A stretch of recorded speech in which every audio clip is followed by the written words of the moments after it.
Our Father, which art in heaven, hallowed be thy name. Thy kingdom come. Thy will be done in earth, as it is in heaven.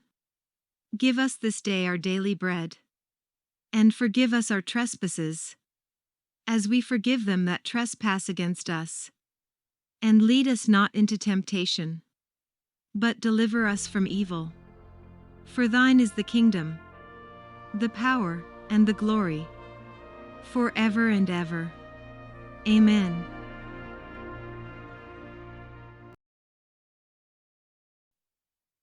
Genesis chapter 30. When Rachel saw that she bore Jacob no children, Rachel envied her sister. She said to Jacob, "Give me children, or else I will die." Jacob's anger burnt against Rachel, and he said, "Am I in God's place, who has withheld from you the fruit of the womb?" She said, "Behold my maid Bilhah. Go into her, that she may bear on my knees, and I also may obtain children by her." She gave him Bilhah her servant as wife. And Jacob went into her. Bilhah conceived and bore Jacob a son. Rachel said, "God has judged me, and has also heard my voice, and has given me a son." Therefore she called his name Dan. Bilhah, Rachel's servant, conceived again, and bore Jacob a second son. Rachel said, "I have wrestled with my sister with mighty wrestlings, and have prevailed." She named him Naphtali. When Leah saw that she had finished bearing, she took Zilpah, her servant, and gave her to Jacob as a wife. Zilpah, Leah's servant, bore Jacob a son. Leah said, "How fortunate!" She named him Gad. Zilpah, Leah's servant, bore Jacob a second son. Leah said, "Happy am I, for the daughters will call me happy." She named him Asher. Reuben went in the days of wheat harvest and found mandrakes in the field, and brought them to his mother Leah. Then Rachel said to Leah, "Please give me some of your son's mandrakes." Leah said to her, "Is it a small matter that you have taken away my husband?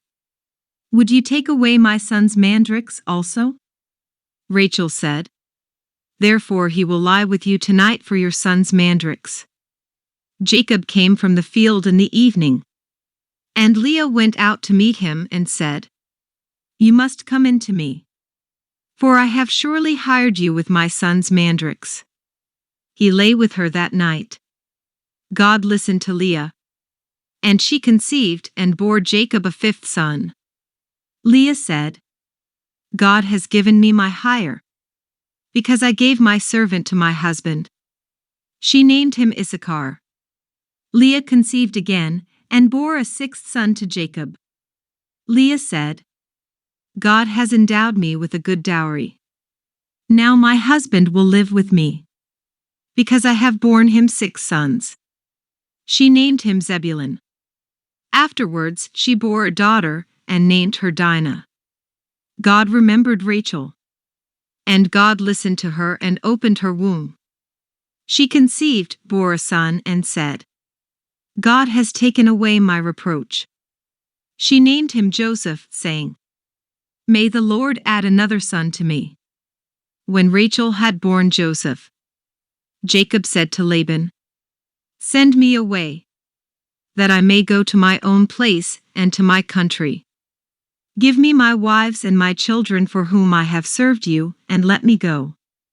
For you know my service with which I have served you." Laban said to him, "If now I have found favor in your eyes, stay here, for I have divined that the Lord has blessed me for your sake." He said, "Appoint me your wages, and I will give it." Jacob said to him, "You know how I have served you, and how your livestock have fared with me. For it was little which you had before I came, and it has increased to a multitude. The Lord has blessed you wherever I turned.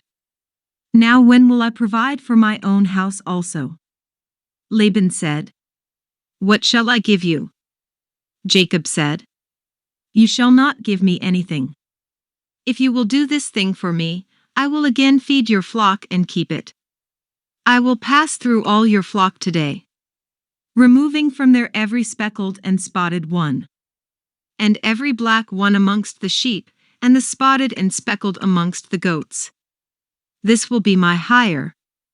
So my righteousness will answer for me hereafter, when you come concerning my hire that is before you.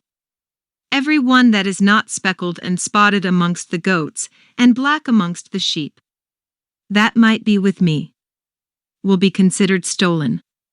Laban said, "Behold, let it be according to your word." That day he removed the male goats that were streaked and spotted, and all the female goats that were speckled and spotted, every one that had white in it, and all the black ones amongst the sheep, and gave them into the hand of his sons.